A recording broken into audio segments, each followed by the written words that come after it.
зиёда аз 11 намуди паррандаву дарранда ва дигар ҳайвоноти гуногун дар боғи ҳайвоноти парвози шаҳри Хуҷанд парвариш мегардад. Шеру, шербача, хирсу, рӯбоҳ, маймуну, шутурмурғ, хуку, товус ва дигар намуди ҳайвонотро дар инҷо дидан мумкин аст.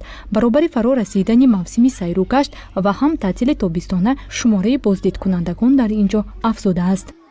дар вақти таътили тобистона қабули тамошокунандагон зиёд мешавад. мо барои шаҳрвандон ҳамарӯза кор мекунем, нақша дорем ки то охири моҳ шумораи ҳайвонотро зиёд намоем. ҳамаи ҳайвонот дар як сол 2 маротиба ваксинатсия карда мешавад, ки ин барои пешгирии ҳама гуна касалиҳо мусоидат мекунад.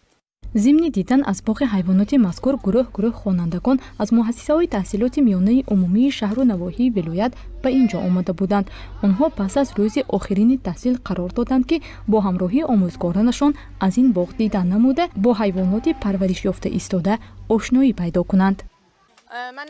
имрӯз мо бо хонандагон аз ин боғ дидан намудем. ба мо ин мавзеъ хеле писанд омад. дар мактаб ба хонандагон дар бораи ҳайвонот маълумот медиҳем, лекин онҳо танҳо аз расм бо онҳо шинос мешаванд. дар ин ҷо бошад худи ҳайвонотро мебинанд ки ин ба наврасон таъсири дигаре мерасонад. барои нигоҳубини ҳайвоноти боғ 3 нафар кормандон масъул мебошанд. маҳсулоти хӯрокии паррандаву даррандаҳо асосан гӯшту тармеваҳои гуногун мебошад. дар як рӯз зиёда аз 80 килограмм гӯшт барои ғизои онҳо харидорӣ карда мешавад. масъулини боғ мегӯянд ки мутаассифона на ҳар як шаҳрванде ки ба инҷо меояд оддитарин қоидаҳоро риоя мекунад, ки ин боиси нигаронии онҳо гардидааст. баъзе шаҳрвандон омада ба фарзандонашон қоидаҳоро риоя намекунанд.